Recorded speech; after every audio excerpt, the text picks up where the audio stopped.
don't do, especially in his home village of Bonsu Nkwanta. He is a talented artist and also puts together things to form musical instruments. Today, he is putting together his own jazz system using pieces of wood, rubber ties, abandoned rubber gallons, nails, and rubber bands. For years, Alfred has been producing these instruments on his own, and through that has now put together neighborhood friends who use his products for their child band named the Spirit Boys and Girls Band. In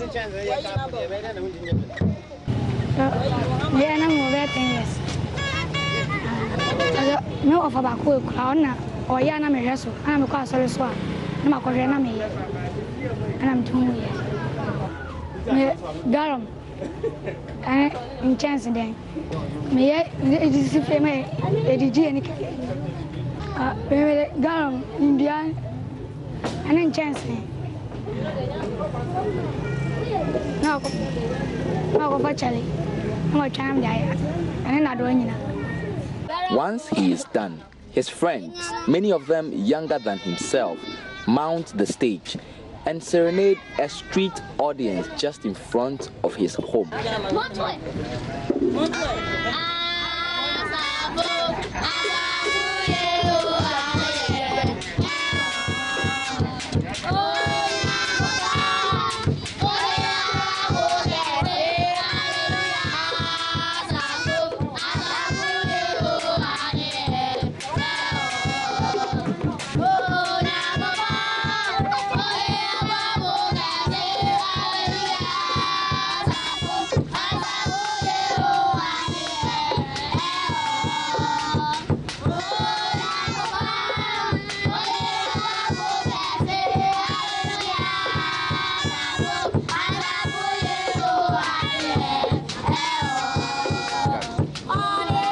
He plays his heart out until his jazz band develops a fault. He fixes it, and the kids get back singing. The children do not just do gospel songs, but secular ones too.